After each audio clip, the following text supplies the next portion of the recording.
قال الله تعالى في كتابه الكريم بسم الله الرحمن الرحيم إن قارون كان من قوم موسى فبغى عليهم صدق الله العلي العظيم صلوا على محمد وآل محمد.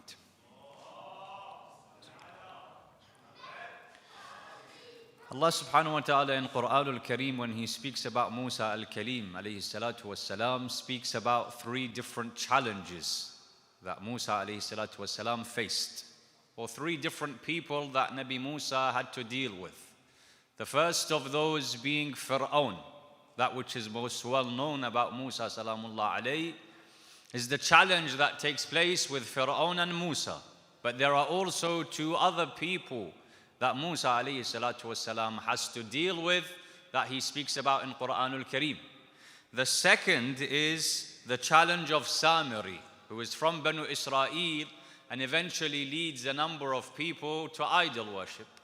And the third person that Quran al-Kareem mentions that Musa alayhi salatu wasalam has to deal with is the person for whom Allah subhanahu wa ta'ala says in Quran al-Kareem, Inna Qaruna kana min qawmi Musa. Qarun was from the people of Musa alayhi salatu wassalam. In fact, we are told that Qarun is the cousin of Musa al-Kalim. And this third person that Musa salamullah alayhi had to deal with, I wish to look at some of the verses in Quran al-Kareem in regards to what Allah subhanahu wa ta'ala tells us about this individual. For his story, even though it is very extensive, there are a few details I wish to share with the short time that we have today. Allah subhanahu wa ta'ala, when he speaks about Qarun, and when you delve into history, we are told not only is he a close relative of Musa alayhi salatu wasalam, but he's also an alim. That after Allah subhanahu wa ta'ala saves the people of Musa and the Israelites from Fir'aun, and after they pass the Red Sea, and after they settle for 40 years in the outskirts of Egypt before entering into the promised land, Qarun realizes that for me to increase my faith, I need to have knowledge of the book of God. And so history says that he extensively studies the Torah. And Qarun was an alim of the Sharia of Musa alayhi salatu wassalam. But what is interesting is that when Allah subhanahu wa ta'ala speaks about the transgression of Fir'aun and the transgression also of Samiri, Qarun was also one of the transgressors. That even though he's an alim and a scholar, shaitan is able to deceive him such that Allah subhanahu wa ta'ala sent punishment on Qarun on this dunya. And so the question arises that when he is a person of knowledge, knowledge is meant to take me away from sinning and disobedience of Allah subhanahu wa ta'ala. Why is it then that Qarun was deceived? And why is it that Qarun then adhab was sent upon him, even though he had knowledge of the book, the Torah, as well as Sharia? And the answer that Quran al-Kareem gives us about the reason why he is misguided is that Quran al-Kareem says that Allah subhanahu wa ta'ala showers him with wealth. That arguably there is no one from Banu Israel and no one from the people of Musa alayhi salatu wasalam that has more wealth than Qarun. That Quran al-Kareem speaks about the way his wealth is stored, and the keys to the storage of his wealth needs to be carried by a number of youth. So we're told that the reason he becomes misguided is that that bounty that is given by Allah subhanahu wa ta'ala has an effect on him. What do I mean? This is very important for us to realize. Often when I think about the trials or the suffering, the imtihanat that I have in my life, I always imagine that Allah will test me by taking a bounty away or not giving me a bounty. So there's a person who was tested by Allah subhanahu wa ta'ala by the fact that he doesn't have money. Allah took wealth away, didn't give him wealth. Another person was tested by the fact that they didn't have children. Allah didn't give them a bounty.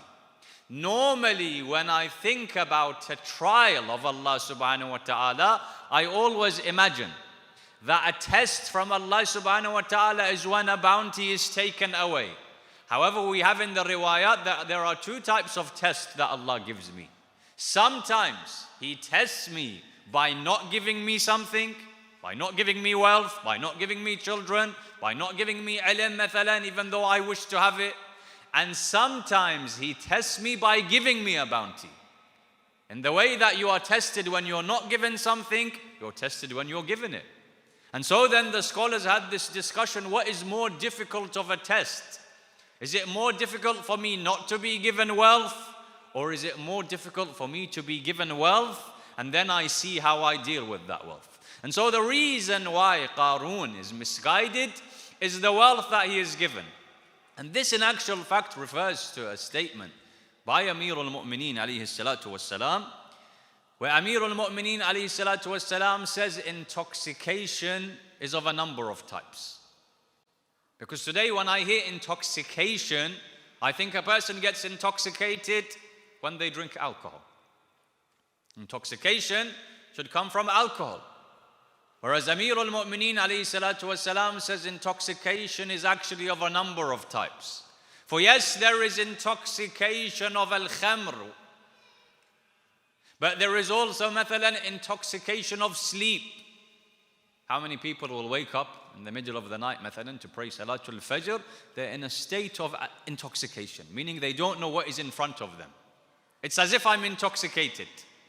This is one type of intoxication that Quran also speaks about. La taqrabu salat wa antum sukara. But there's also a third type of intoxication. He says the intoxication of power. For how many people are given a position in society, are given the smallest amount of power, and they completely change from what they were before that time? How many people completely changed before power and after power? Because power also has a type of intoxication. And he says the fourth type is the intoxication of wealth. For often wealth, when given to a human being, intoxicates them. They don't think straight. Which is why Amir al-Mu'mineen says in Nahjul Balagha, وَاتَّقُوا سَكَرَاتِ النِّعْمَةِ. When you're given a ni'mah, beware that you don't fall intoxicated. And so Quran al-Kareem speaks about Qarun and mentions how Qarun becomes intoxicated by the wealth that he has, that he begins to deny the message of Musa alayhi salatu wassalam. And Quran al-Kareem speaks about different pieces of advice. And there is a difference of opinion amongst Mufassirin as to who gave him this advice. For some said this advice was given by Musa alayhi salatu wassalam. Others said this advice was given to him by the ulama of that time. They came and said to him, in the way that Allah has done good to you, do good to Allah subhanahu wa ta'ala. Allah has favored you with His bounties, worship your Lord. Use this wealth that Allah subhanahu wa ta'ala has given you to achieve the akhirah. This was the second piece of advice.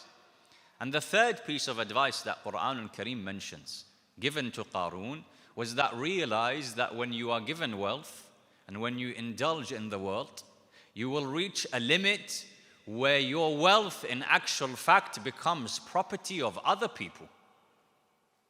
What does he mean? He means today, if I have a lot of wealth and I buy food for 100 people, no matter who I am, can I finish that food? Of course not. There is always a limit to how much of the dunya a human being can use. And so if you spend more than your limit, you're spending for other people. Meaning what? If I bought that food for 100 people, after eating, for example, 5 portions, I became tired. Either the rest of that food goes in the waste and it becomes the food of the animals, meaning I paid for the food of the animals, or it becomes someone else's property. If I today went and bought, for example, 20 abaya, and I only, for example, need 5, when I die, it becomes the property of someone else. So they said, no matter how much you spend, if you spend more than what you need, you're actually spending for other people. Qarun gives a reply that me and you have heard often. Often you'll find someone who has a bit of wealth, and you tell them, give wealth for your akhirah, give for other people, give for fuqara. They will often reply the same answer that Qarun gave. Qarun says, the reason I have wealth is my own knowledge and hard work. If fuqara and other people want wealth, they should work hard also. And so what he misunderstood is that every single thing that I have, whether I have worked for it or haven't worked for it, doesn't belong to me. Qarun says, I worked for this. If they want money, they should work for it in the way that I have worked. Or because I had ilm and I was clever, I ran this business, I earned this money. The poor person can do the same thing. What he misunderstood is that that wealth that I earned never belonged to me in the first place. This clothing that I have never belonged to me. All of it belonged to Allah subhanahu wa ta'ala. So Quran mentions this interaction that takes place, and there are many details that I'm not mentioning. I just wish to finish with what takes place at the end of Qarun and how that links in with me on you on a night like this, which is Thursday night of Shahr Ramadhan. And so there's many details that I'm not mentioning. Qarun decides to plot against Musa alayhi salatu wasalam. He comes to a woman known for indecency in the city, known for committing haram. He tells her, I'll give you this amount of money. You need to, in front of the people, bear witness that Musa has committed an act of indecency with you. If you can do this, this money belongs to you. She says, no problem. He tells a few of the people that are with him, this way we will destroy Musa. We'll destroy his dignity, we'll accuse him of committing a sin, a grave sin. The next day, people gather. Musa alayhi salatu wasalam begins by teaching them Sharia. He says, my Lord Allah subhanahu wa ta'ala tells you to do this and stay away from this and perform this and stay away from this. And my Lord says that these haram relationships are forbidden and are punishable. Qarun says, Ya Musa, you just said haram relationships are punishable even if you perform them? Even if Musa al-Kalim performed them, he should be punished? He said, yes, of course. Even if I had performed them, it's punishable. He says, then I can prove that you have performed an act of indecency. Musa alayhi salatu wasalam is shocked. How can you accuse me of something like this? That I have performed an action like this? He says, yes, there is a woman that claims that you have performed haram with her. He says, call that woman. Musa alayhi salatu wasalam is shocked. That woman comes forward. As soon as Al-Kalim, Musa Al-Kalim sees her, he says to her, by God, you will only say that which is true. I take oath and qasam with the name of my Lord. You cannot lie. So she says, when you said the name of my Lord, now I can't do anything. And she tells him that this person, Qarun, your cousin, paid me this amount of money to make up a story that you had a haram relationship with me. We're told then in the books of history that Musa alayhi salatu wasalam becomes so angry that he has tried to accuse me in front of all of these people. He asks Allah subhanahu wa ta'ala, allow me to do a dua so that you can punish him. Allah subhanahu wa ta'ala says, if you do the dua, if you do so, fine, I'll answer your dua. So Musa alayhi salatu wasalam prays to Allah subhanahu wa ta'ala, make the earth swallow him. As soon as he does that dua, we're told in riwayat, 1/3 of Qarun is swallowed by the earth. When Qarun sees this punishment of Allah subhanahu wa ta'ala, he looks at Musa, he says, Ya Kalim Allah, forgive me. I've seen the punishment, I realize I shouldn't have done what I did, forgive me. Musa alayhi salatu wasalam says, now it's too late. Now there's no forgiveness. After what you did to me, now there's no forgiveness. He prays again to Allah subhanahu wa ta'ala for the earth to swallow him. 2/3 of Qarun are swallowed by the earth. When two-thirds of Qarun is swallowed by the earth, again he looks at Musa. He says, oh my cousin, please forgive me. I made a mistake. He says, no. Now there's no going back until he does the dua a 3rd time and all of the earth swallows Qarun, and Quran al-Karim mentions this punishment given to Qarun. After that, what happens is more interesting. Allah subhanahu wa ta'ala reveals to Musa and says, Ya Musa, I can tell that you are not the creator of Qarun. He says, what do you mean? He says, Ya Musa, he asked you 3 times for forgiveness. You didn't listen to him even once. But oh Musa, if he had asked me even once for true forgiveness, I am his creator, I would have forgiven him. Musa alayhi salatu wasalam realized He asked me 3 times, I could have responded. Allah subhanahu wa ta'ala said, if Qarun, the one who tries to accuse Musa of indecency, if he had asked me sincerely for forgiveness, I would have forgiven him because I am his creator. And so how does this link in with me and you? This is the Thursday night of the last 10 days of Shahr Ramadhan. Thursday night already, Allah subhanahu wa ta'ala says the angels come down on any Thursday night and say, if a person has a dua to do with dunya or akhirah, I'll answer it. And if a person wishes for istighfar and they ask for it, they shall be rewarded before the Fajr of Friday. In addition to it being the last 10 days of the holy month of Shahr Ramadan. If Allah subhanahu wa ta'ala's mercy is such that He says, if Qarun was to ask for forgiveness, I would forgive him, will He not then encompass us with His forgiveness if we were to ask sincerely in the last nights of Shahr Ramadan? And so it is for us to take these opportunities of the last few nights of Shahr Ramadan, where Allah subhanahu wa ta'ala's mercy encompasses the believer, to ask Allah subhanahu wa ta'ala sincerely for our forgiveness. But I end with this. I say, Ya Musa, you went through many difficulties. You were humiliated and they tried to humiliate you in front of your family and your friends and the people of your city. But O Musa al-Kalim, at least when they humiliated you by accusing you of this action, they didn't also humiliate the women and children of your family. But come and see the likes of Abu Abdullah al-Hussein alayhi salatu wassalam on the 10th of Muharram. For Abu Abdullah al-Hussein, not only did they try to humiliate him, they would say, Ya Hussein, we are sending you to the hellfire, but they also humiliated the women and children of Hussein alayhi salam. Thursday night is the night of ziyarah of Abu Abdullah al-Hussein. Thursday night is the night of remembering Sayyid al-Shuhada.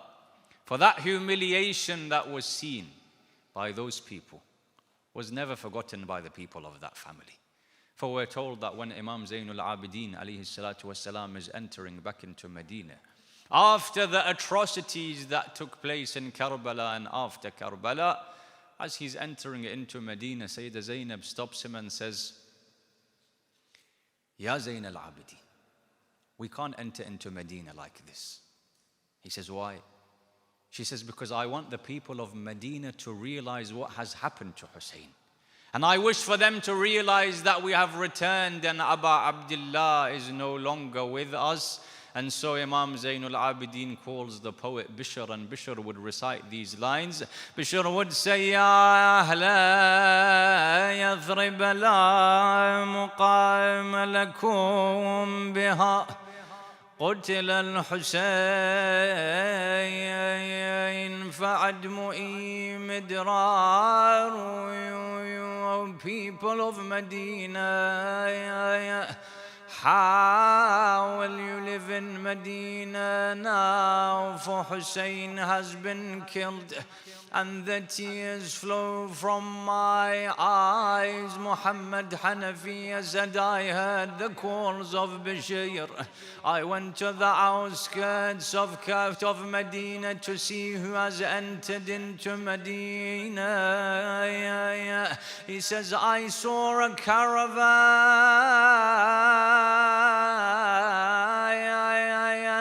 and there was a man with his back bent and his hair white.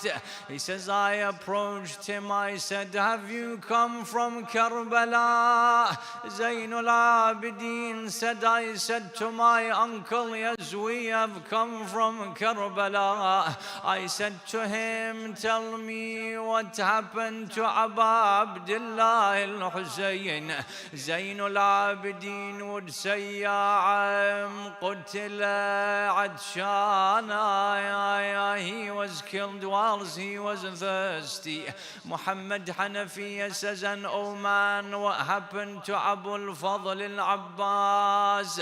Zainul Abidin would say, Ya oh my uncle, they cut his right hand and his left and left him next to the bank of the Euphrates. bounties. What was the third question of Muhammad Hanafi?